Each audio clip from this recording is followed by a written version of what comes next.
Your daughter left inside the car. Has passed away. I was suddenly informed by a police officer who came to my workplace. Disturbed, I hurriedly contacted my mother, who was supposed to be with my child. We're together. She's having a snack right now. I breathed a sigh of relief at those words, but it was short-lived. The sharp gaze of the police officer was directed at me. However, being falsely accused made me realize the hidden truth. I'm Nancy, 38 years old. I'm living with my husband and my child. My husband, who is 4 years older, is the sales manager at a house builder company. Due to his job, he often works on weekends and doesn't contribute much to childcare or household chores. Just asking him to pick up our kid on his day off when I'm working can put him in a bad mood. There was a time when I, working at a drugstore, asked him to take care of our kid on a Sunday when I had to work, but can't you let me relax on my day off? Unlike you with your easy part-time job, I work in a battlefield-like workplace every day. John is good at playing by himself, so he's not that demanding. Tisk. Fine. Do what you want. Just make sure you're back home as soon as work's done. Feeling worried if he's actually taking care of things properly with such an indifferent attitude, I couldn't focus on work that day. Eventually, I started leaving the kids with my mother who lives nearby. Being bad at expressing myself, I knew arguing wouldn't help and I didn't like the tense atmosphere. I guess he's just tired. Can't be helped. With that mindset, I've been struggling with childcare and household chores while working part-time. Then, one day, the unexpected happened. I remember that day being very cold. Early in the morning, I received a frantic call from my manager at work. Can you come in to cover for a sick staff member? Staff members often cover for each other in times of need. I might be a bit late as I need to drop off my kid, but I'll be there. After hanging up, I called my mother, who readily agreed to help out, and I quickly started getting ready. Should I take him to your mother-in-law's place? My husband Jason said something surprisingly cooperative. Really? Are you sure? What about work? His usually indifferent attitude made his offer seem out of character, leaving me surprised. It's fine. We'll make it in time if we leave now. Watching my husband happily lift up our child, I felt a rush of happiness. Thank you. Oh, but we need a child seat for this one. How about using Nancy's car today? I'll drive you to the station too. You can't handle driving my car, right? His car is large, and I'm too scared to drive it. Are you sure? That would be a big help. After safely arriving at work, I was greatly appreciated by the manager and greeted with thanks from regular customers, leaving me feeling happy. However, just before 4 p.m., as my shift was about to end, I was called to the back room via the store announcement system. There were 2 men there. The manager whispered to me. They're from the police. Then, looking bewildered, the manager introduced me, saying, This is Nancy. Police. I'm Nancy, but... In my confused state, I desperately searched for any clues, but I couldn't imagine why plainclothes officers would come to see me. For some reason, the police officer scrutinized me from head to toe with a piercing gaze. Please. Try to stay calm and listen. Your daughter has passed away. My daughter. Whose? The officer calmly began to explain the situation to me, which only added to my confusion. Apparently, my car, parked in the coin parking lot behind the station, contained the body of a girl around 1 year old who had passed away from the cold. The driver of the car parked next to mine happened to notice something was wrong and called an ambulance, but it was too late by the time they arrived. It was only then that I finally understood that I was being suspected as the one responsible for creating that situation. Wait a minute. I don't understand what's going on, and I only have a son. Besides, I left him with my mother today. The police officer lightly brushed off my desperate explanation, adopting an uncompromising attitude. It seemed they had already concluded that I had left my child in the car while I was at work. Treated almost like a criminal, I was finally allowed to contact my mother after being placed in the police car.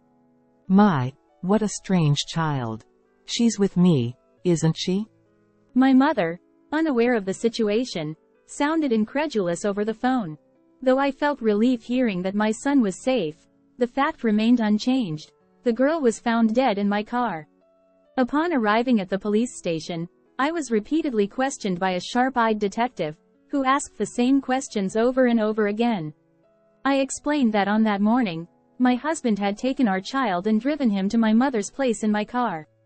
As a result, my suspicion seemed to have been cleared for the time being, but despite the police's attempts to contact him, my husband remained unreachable.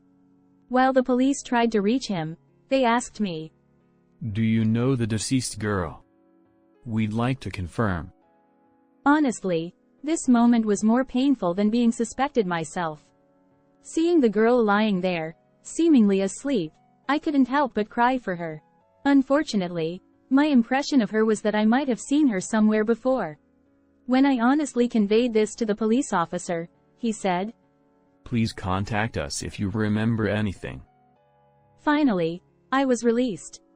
It was getting dark outside, and I hurried to my mother's house where my son was waiting. While my child slept, I explained the situation to my mother, who comforted me, crying and comforting me.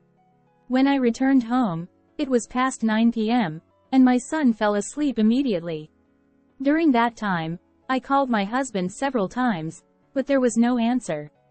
Finally, late that night, I received an email from him saying, I suddenly had to go on a business trip. I immediately tried calling him, but the calls just kept ringing, so I replied to the email saying, "Something serious is happening."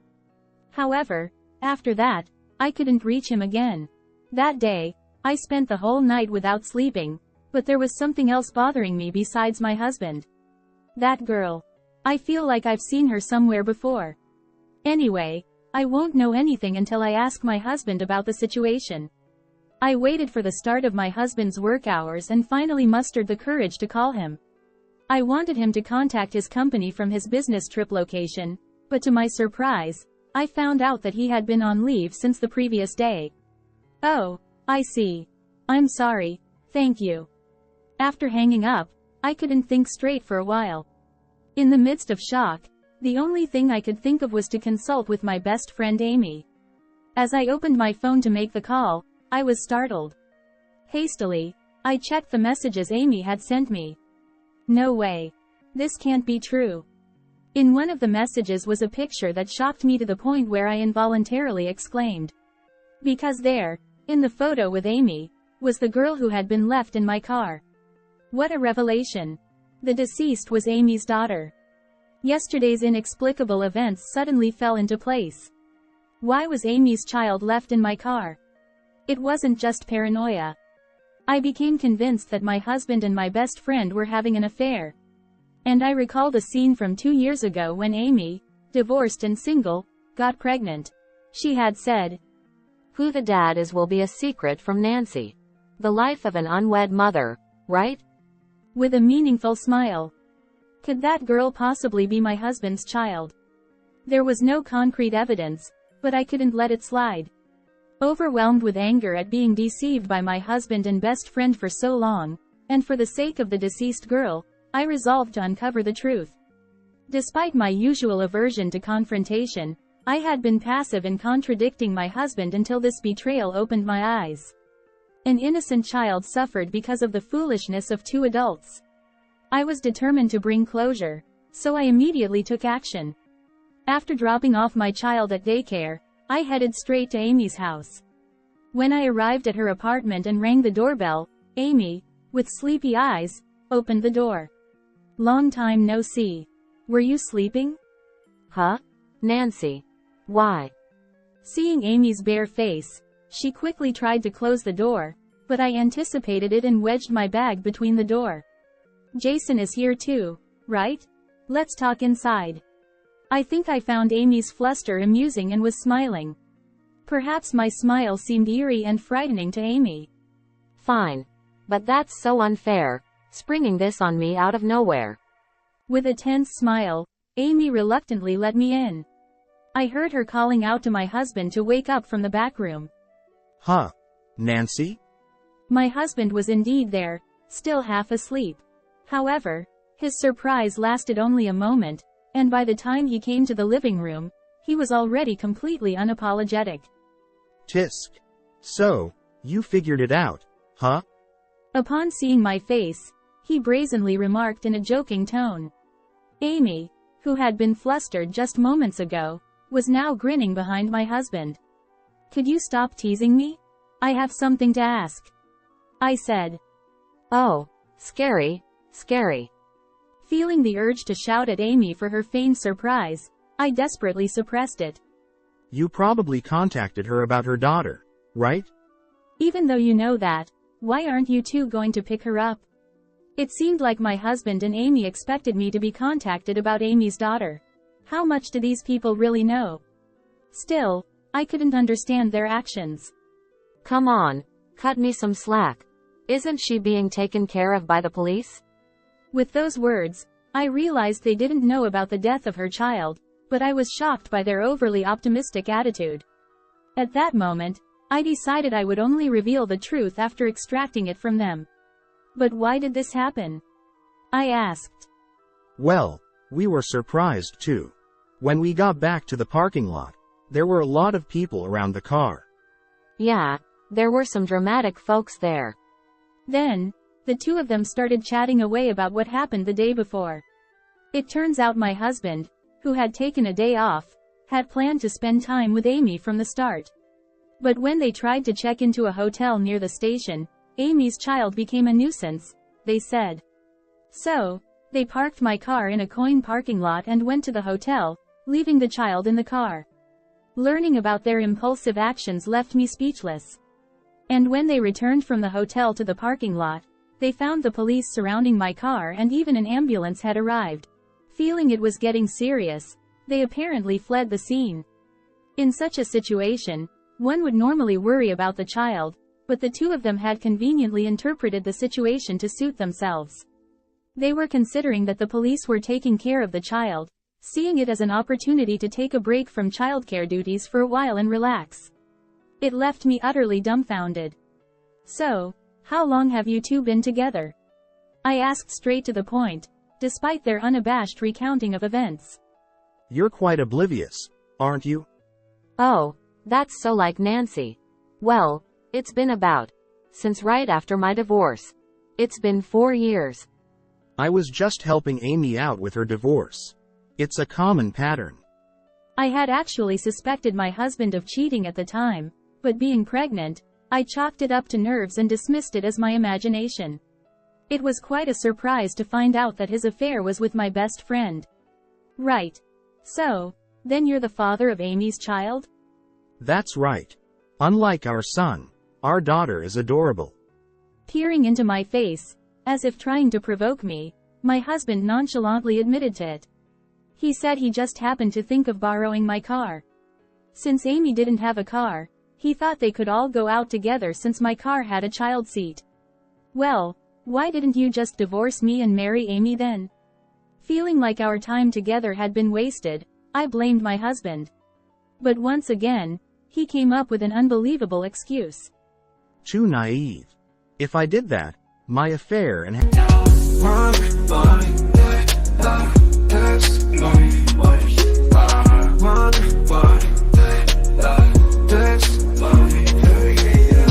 As the morning dew kisses the earth gently, I rise with the sun, feeling free, feeling plenty.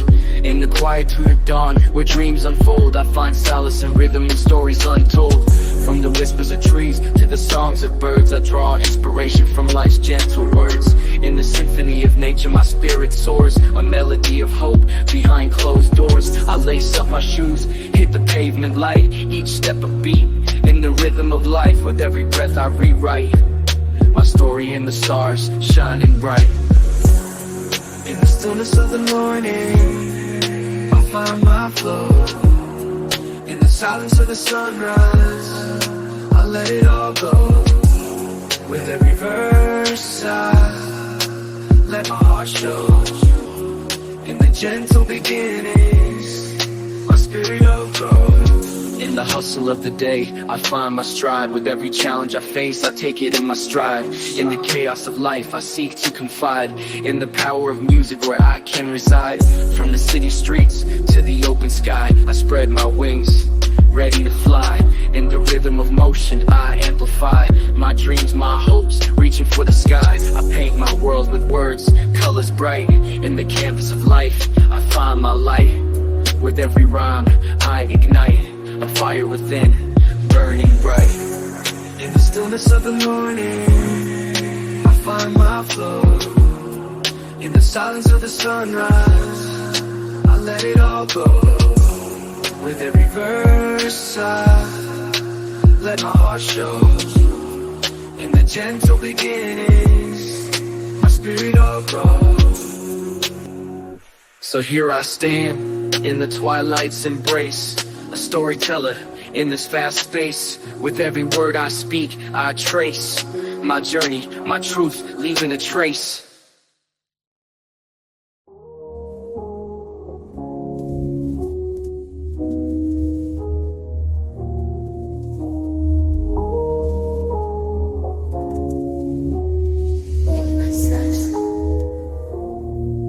So as the sun sets and the day's at rest, I lay down my pen, feeling blessed. In the gentle beginnings, I confess my love for this art, ever impressed. Having a child would be exposed at work, wouldn't it? It would hinder my promotion. To sacrifice us for that. I thoroughly despised my husband. Nancy, that's not all. Even Amy, who was next to my husband, snickered and began to speak down to me. Jason said since his wife can't even talk back, she's basically just a maid, so he can do whatever he wants from now on as well. Well, but, Amy, was that really okay with you? Even though you have kids? I asked with genuine curiosity, but Amy burst into laughter, clutching her stomach. Haha. I'm so done with marriage. As long as I get my living expenses, I'm fine. Yeah, Amy's a hassle because she's expensive, unlike Nancy. Haha. My husband and Amy spoke so frankly, as if I were just part of the scenery or something. I was beginning to reach my breaking point with these selfish two. Anyway, what are we going to do now? You can't just leave it like this, can they? I subtly steered the conversation. Is it that serious? Amy, go pick her up right away. Yeah, I guess we've been caught. I have to go pick her up.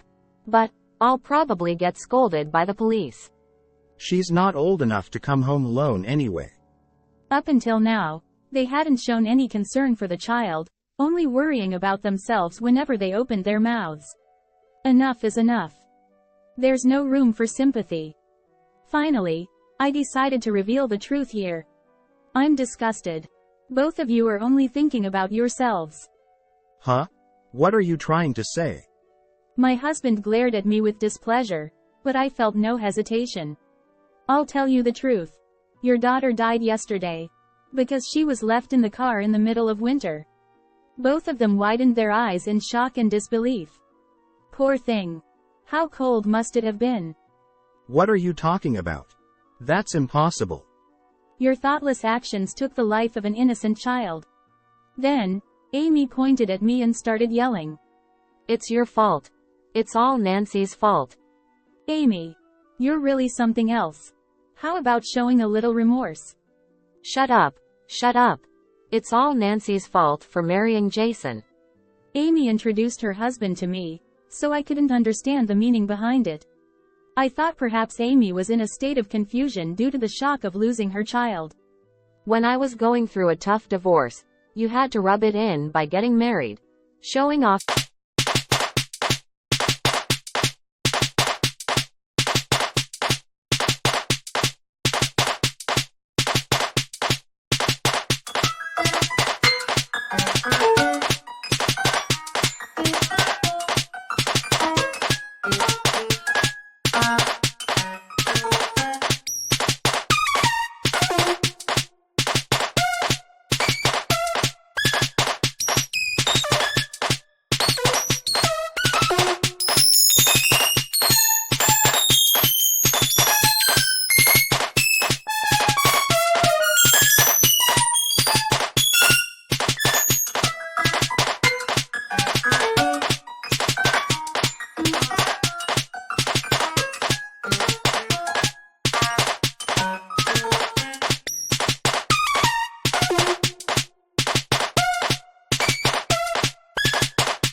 your happiness like that is unforgivable.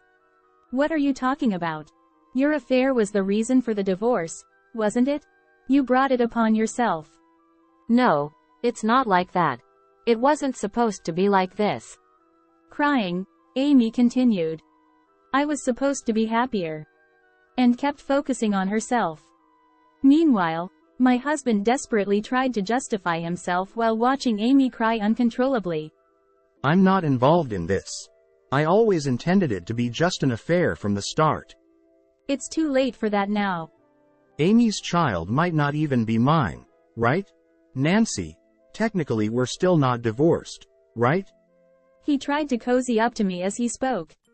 I shook off his hand and uttered in a low, grave voice. Coward. Don't ever show your face in front of me again. With that, I discreetly contacted the police while leaving the scene, casting a sidelong glance at the two engaging in an ugly argument. 2 days later, I received a call from the police informing me that the evidence from the surveillance cameras in the parking lot had been crucial, leading to the arrest of the two. Now, both of them will face legal consequences. They will have a long and tough road ahead, all of which they have sown themselves. Meanwhile, I began a peaceful life with my mother and son. With the help of the drugstore manager, I secured a job as a full-time employee. I am excited for this unexpected fresh start in life.